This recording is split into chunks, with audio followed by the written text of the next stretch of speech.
So, Prince William has removed Queen Camilla's family from a multi-million-pound Duchy of Cornwall estate, and the legal justification that came with the eviction notice has reportedly left the Parker Bowles side completely blindsided.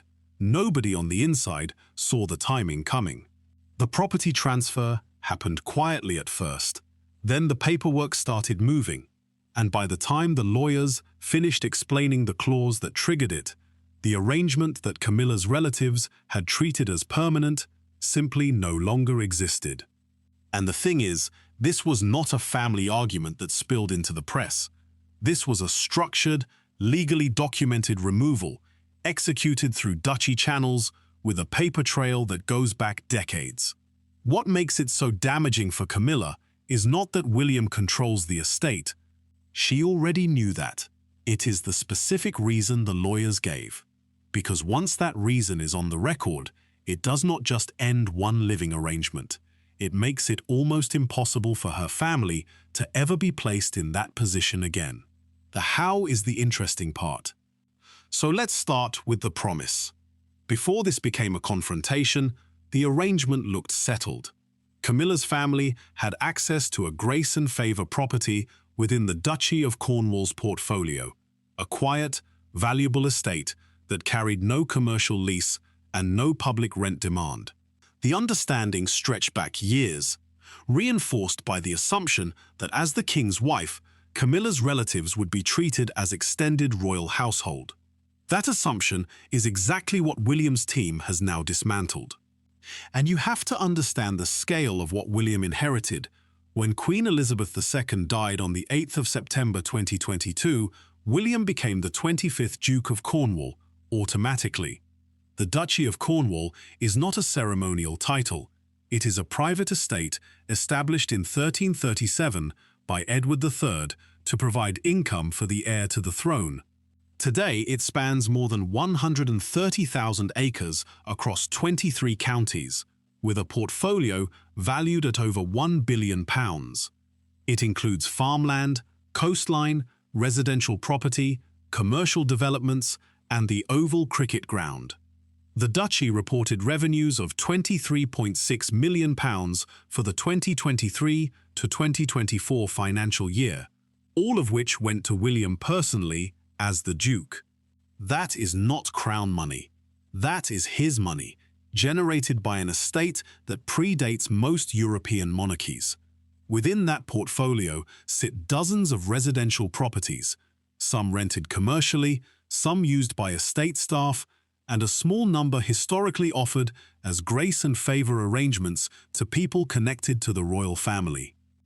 Grace-and-favour means no rent or a heavily subsidised rent in exchange for proximity to the crown. It is a privilege, not a right. And here is where the legal tension begins, because the Sovereign Grant Act 2011 changed the accounting rules for royal expenditure. Every pound of public money now gets audited. Every grace-and-favour arrangement has to be justified. The days when a relative of the king's wife could quietly occupy a duchy property without a formal lease were always going to end. The only question was who would end them and how publicly. If you're enjoying this breakdown of the royal property map, subscribe now so you don't miss the next update from the Duchy archives. Now, Front A. The threat that actually triggered the removal. In early 2024, Duchy lawyers initiated a lease review across the residential portfolio. That part was routine, or at least it was presented as routine. But when the review reached the property occupied by Camilla's relatives, the lawyers flagged something specific. The occupants were not paying a commercial rent, there was no formal tenancy agreement on file, and the arrangement, such as it was, appeared to rest on verbal assurances given before Camilla became Queen Consort. That is a vulnerable position. Verbal assurances do not survive a legal audit. And what makes this even worse, when you actually look at the details, is that the Duchy's legal team did not stop at saying the arrangement was informal. They reportedly identified a lease violation that made the occupants permanently ineligible to remain. The exact clause has not been published in full, but the framing from multiple outlets, including the Mirror and Royal Observer, points to an unauthorized use condition. The property was being used as a private family residence by people who were not working members of the royal household, with no official duties tied to the estate. Under the duchy's governance rules, that is not a minor paperwork issue. That is a fundamental breach of the occupancy terms. Once a breach is recorded, reinstatement becomes almost impossible, because the legal team would have to override its own finding. William's lawyers made clear that would not happen. So the notice was issued. The occupants were told to vacate, and the reason given was not personal, which is precisely what made it so devastating. It was structural. The property had to return to the sovereign portfolio of the Wales family. The Parker Bowles family's informal use ended because the law said it had to.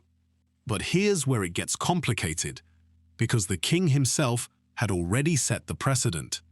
When Charles became king, he retained Highgrove House, his beloved Gloucestershire home, purchased in 1980. But Highgrove sits within the Duchy of Cornwall, so when William inherited the duchy, Charles became his tenant, and William made him pay commercial rent, formal lease, no family discount. That was reported by Hello and Marie Claire as a straightforward business decision, but it carried enormous symbolic weight. If the King of England pays rent to his own son for a house he has owned for over 40 years, then Camilla's relatives have no claim to a free duchy property. The precedent was set at the very top. Then came Llywelyn Wermod. The Welsh estate, valued at £1.2 million, was purchased by the duchy in 2007 for Charles to use during his visits to Wales. After Charles became king, William reportedly informed him that the old lease terms would not be renewed. If Charles wanted to keep using Llywelyn Wermod, he would have to pay a full commercial rent or vacate. Charles chose to vacate, at least for extended personal use. The message was unmistakable. The duchy is now run as a business, and family ties do not override revenue. That decision, made in 2023, was the dry run for what happened to Camilla's relatives a year later. Now we go back into the history well, because this is where the pattern really forms, and this is where the money tells you exactly how much was at stake. Camilla purchased Ray Mill House in Wiltshire in 1996 for £850,000. She bought it after her divorce from Andrew Parker Bowles, and she has kept it ever since. It is a private home, separate from the Crown, separate from Charles, separate from the duchy. She retreats there when royal life becomes overwhelming. Her children, Tom Parker Bowles and Laura Lopes, have their own lives and homes, but the wider Parker Bowles circle has always hovered near the edges of royal property arrangements. That proximity was tolerated for years, partly because Charles protected it, and partly because Elizabeth II never pushed back publicly. But the money question is what makes the eviction so much bigger than a family dispute. When the duchy published its integrated annual report for 2023 to 2024, it declared a distributable surplus of £23.6 million. That was up from £21.4 million the year before. The duchy's commercial property portfolio alone generated over £12 million in rental income. The residential holdings were not a sentimental side project. They were a revenue engine. Every property that sat occupied without rent was a line item of lost income. The duchy's accounts are audited by the Treasury and reviewed by the National Audit Office under the framework established by the Sovereign Grant Act 2011. The Act itself consolidated the civil list and the old grant-in-aid system into a single annual payment, which for the 2023 to 2024 year was £86.3 million. The Act requires that the royal household keep proper accounting records, and that the keeper of the privy purse sign off on every major financial arrangement. In that environment, a free duchy property occupied by the Queen's relatives was not a private kindness. It was an audit finding waiting to happen. And the property valuations make the point even sharper. The grace-and-favour estate that Camilla's relatives occupied was not a cottage. Multiple outlets estimated its market value at between £2.5 million and £4 million, depending on the exact boundary and the condition of the outbuildings. The rental value was assessed at between £85,000 and £120,000 per year. That is the sum the duchy was effectively foregoing while the Parker Bowles side lived there without a lease. Over a decade, that is more than £1 million in lost revenue. William's team did not need to make a moral argument. They could simply show the spreadsheet. The duchy's July 2024 annual report made no secret of the commercial strategy. Revenues up, costs managed, properties leased at market rates. The report did not mention Camilla's relatives, but it did not need to. The strategy spoke for itself. And then there are the jewel appraisals, because that is where the financial asymmetry becomes personal. Camilla's jewelry collection, much of it acquired during her marriage to Charles, has been independently valued at over £10 million. The pieces include the Greville tiara, left to the Queen Mother in 1942 and eventually passed to Camilla, and the emerald and diamond necklace that belonged to Queen Mary. But the key distinction is ownership. Most of Camilla's significant pieces are not her personal property. They are held in the royal collection or designated as loans from the Crown. She wears them, but she does not own them. Her personal jewelry, the pieces she can actually sell or bequeath, is worth far less, perhaps £1.5 million to £2 million. That is still substantial, but it is nowhere near the value of the property her relatives lost access to. The comparison is brutal. Camilla wears millions in borrowed jewels, but her family could not hold a lease on a duchy estate. The financial architecture of the Crown protected the jewels and exposed the relatives. Now there is the constitutional layer. The Councillors of State Act 2022 restructured who can stand in for the monarch. The Act added Anne and Edward to the list, while leaving Harry and Andrew effectively sidelined. The signal was that the working royal circle was shrinking and that William's authority was growing. A smaller circle means fewer people entitled to royal housing. Camilla's relatives were never in the circle. They were adjacent to it, protected by Charles's affection. But William does not run the duchy on affection. He runs it on precedent, and the precedent says that only working royals get grace and favour treatment. And the precedent has a price tag attached.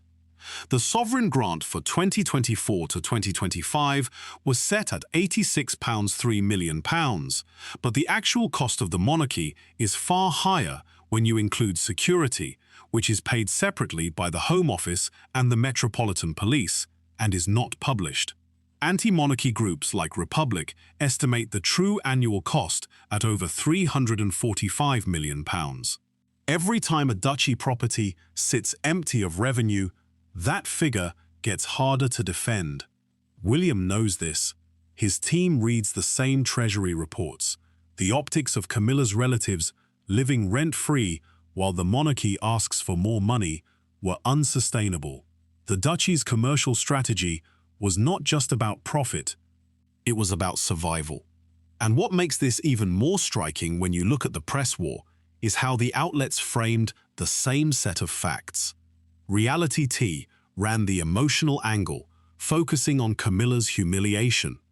The Mirror emphasized the legal mechanics, the lease review, the eviction language. Royal Observer leaned into the Charles versus William rift. Hello, tried to soften it, suggesting the family would be found another property. Marie Claire went straight for the power dynamic, calling it a warning shot. The same story, 5 different framings, but the core facts did not change. The property is gone. The family is out. The lawyers did it. The press war became its own second story. The Daily Mail ran a piece in late 2024 claiming the eviction was delayed because Charles had intervened privately. The Telegraph framed it as a routine portfolio review that had been misrepresented by hostile outlets. The Times quoted a Duchy source who said the occupants had been offered alternative accommodation outside the estate and had refused it. The Guardian focused on the constitutional implications, asking whether a private estate should be exempt from the transparency rules that apply to public bodies. The Sun went with the family angle, interviewing a former staff member who described the property as the one place Camilla's side thought they could never be touched. Each outlet had a source. Each source had a motive. The result was a fog of competing narratives that made the underlying legal facts harder to see. Public reaction split along predictable lines. Supporters of William saw it as responsible estate management. Supporters of Camilla saw it as cruelty dressed up as legality. But the legal reality does not care about either interpretation. The Duchy's lawyers acted within their authority. The lease review found a breach. The occupants were not working royals. The Duke has a fiduciary duty to the estate. The decision was not optional. That is the part Camilla reportedly struggled to accept, because if it was not optional, then her own influence over Charles could not reverse it. Now, Front B. The second threat, the rift between Charles and William over who controls the monarchy's assets. This is the thread that runs underneath the property story, and it is more dangerous than the eviction itself. Charles spent decades building the Duchy of Cornwall into a profitable estate. He took the income, he expanded the portfolio, he treated it as his personal project. Then he became king, and in a single moment, it all transferred to William. The father became the tenant. The son became the landlord. That reversal is psychologically enormous, and it has played out in a series of quiet, legal confrontations. The August 2024 reports that Charles stopped funding the 10-man private security team at Royal Lodge showed the same pattern.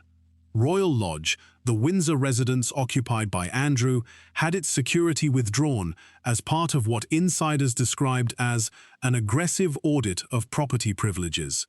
Andrew was not paying commercial rent. His arrangement was exposed as unsustainable. The security team was cancelled. The message was the same one William sent to Camilla's relatives. If you cannot justify the expense, you lose the privilege. But the Camilla eviction is different because it targets the Queen's own family. Charles can distance himself from Andrew. Andrew is not his wife. But when William's lawyers moved against the Parker Bowles side, they were moving against Camilla directly, and by extension, against Charles's marriage. That is why the rift is so hard to repair. Charles is caught between his son, who controls the estate, and his wife, who expected her family to be protected. He cannot overrule William without looking weak, and he cannot side with William without looking disloyal to Camilla. So he has said very little publicly, and that silence is its own statement. And you have to understand what William is really doing. This is not about one house. This is about the next reign. William has watched the monarchy stumble through scandal after scandal, and he has concluded that the only way to protect the institution is to run it like a corporation. That means every property generates revenue. Every occupant has a legal status. Every privilege is documented. Camilla's relatives did not fit that model, so they were removed. The fact that it embarrassed Camilla was, from William's perspective, secondary. The primary goal was to establish a rule: no one occupies duchy land without a contract. That rule will govern the estate when George inherits it. Now the ally arrives. Catherine, Princess of Wales, enters this story not as a public figure, but as the private force behind William's resolve. She has spent years inside the royal system, watching how property arrangements become leverage. She understands that the Wales family's future depends on maintaining control of the duchy. She has also seen how Camilla's presence changed the palace dynamic, how the Parker Bowles connections quietly expanded under Charles's protection. Catherine did not push William publicly. She did not need to. But privately, according to multiple royal correspondence, she reinforced the principle that the duchy is for the heirs, not for extended family. Catherine's bond with William is built on a shared understanding that the crown must survive Charles. That means George must inherit an estate that is intact, profitable, and legally clean. Every grace and favour arrangement that cannot be justified threatens that inheritance. So when the lease review flagged the Parker Bowles property, Catherine's response was not sympathy, it was clarity. The property had to go back into the portfolio. William agreed. The decision was made. And Prince George's presence in this story is symbolic, but it is also practical. William has spoken about his children's future in ways that suggest he thinks in generational terms. The duchy is not his asset to spend, it is George's inheritance to protect. That framing turns every commercial decision into a moral one. When William demanded rent from his father, he was not being greedy, he was defending his son's estate. When he evicted Camilla's relatives, he was not being cruel. He was enforcing the rule that will keep the estate solvent for the next generation. Now, the scenario branches. The first branch is the quiet consolidation. If William continues on his current course, the duchy becomes a fully commercial operation by the end of the decade. Every residential property is leased at market rate. Every grace and favour arrangement is either formalized with a written contract and a clear duty attached, or terminated. Camilla's relatives do not return. Charles accepts the new reality because he has no legal alternative. The Parker Bowles side retreats permanently from royal property. The Crown's finances look cleaner, the audit reports are unremarkable, and the public barely notices because there is no scandal to follow. The cost is private. Camilla's relationship with William never recovers, and Charles spends the rest of his reign managing a marriage that has been structurally undermined. The second branch is the legal countermove. If Camilla's relatives decide to challenge the eviction, they would have to do so through the duchy's internal dispute process first, and then through the courts. A claim for adverse possession would fail because the occupancy was always by permission, never as of right. A claim for a tenancy at will would fail because there was no rent and no written agreement. A claim for proprietary estoppel would be the only serious option, arguing that the family relied on Charles's promises to their detriment. But estoppel claims against the Crown and its private estates are notoriously difficult, and the duchy's lawyers would argue that any promise made by Charles before he became king could not bind William after the automatic transfer of the duchy. If the case went to the High Court, the duchy would likely win, but the publicity would be catastrophic. Every document, every valuation, every internal email would be discoverable. The press would get the full paper trail, Camilla would be deposed, the monarchy would face exactly the transparency crisis William is trying to avoid. The third branch is the reconciliation that never quite arrives. If Charles uses his remaining influence to broker a partial settlement, the most likely outcome is a face-saving compromise. The Parker Bowles relatives receive a private financial settlement, paid not by the duchy but by Charles personally from his private income, and the property itself returns to the commercial portfolio without further dispute. The settlement would be confidential, with non-disclosure agreements signed by all parties. Camilla would accept the money, but not the meaning behind it. The property would get a commercial tenant, and the duchy's accounts would show the full rental income restored. The public would never see the settlement figure, but insiders would know that Charles had effectively paid his wife's family to go away quietly. That is the most realistic outcome, and it is also the saddest, because it confirms that the property was never really about housing, it was about power, and the power has moved. The confrontation happened in private. William met with his father at Windsor. The conversation was short. Charles asked if the eviction could be delayed, if the family could be given more time, if an alternative property could be found within the duchy. William said no. The lawyers had already filed the notice. The breach was on record. Reversing it would create a precedent that every informal occupant could exploit. Charles pushed back, and that is when William delivered the line that has since been repeated in every briefing room in the palace. The duchy is not a retirement fund for the Parker Bowles family. It is the legacy of the crown, and I will protect it for George, no matter who demands otherwise. That line landed like a legal ruling. There was no room for negotiation after it. Charles understood that William was not going to bend. Camilla understood it too when she was told. The phrase retirement fund was the most damaging part, because it reframed her family's occupancy as extraction. Not service, not loyalty, but extraction. Once that framing existed, the eviction became inevitable. And the thing is, William was not wrong on the law. The duchy's governance requires that residential properties be leased at market rates unless a formal grace-and-favour designation is approved. The Parker Bowles relatives had no such designation. The Sovereign Grant Act's audit requirements made the arrangement a liability.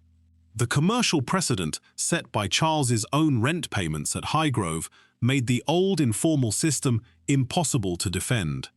Every legal arrow pointed in the same direction. But the emotional cost is real and it is permanent. Camilla now knows that her family's access to royal property ends with William's authority. Charles knows that his son will not protect his wife's relatives. Catherine knows that the Wales family's control is absolute. And the Parker Bowles family knows that the grace-and-favour era is over. What was broken in that private meeting cannot be repaired, because the words are on the record and the lawyers have the file. The verdict is clear. William holds the duchy. The property has been returned to the portfolio. The Parker Bowles relatives are out. The legal reason for the eviction is documented, and it will follow Camilla's family for the rest of her time as queen. Every future request for royal housing will be measured against that breach. Every conversation about grace and favour arrangements will reference this case.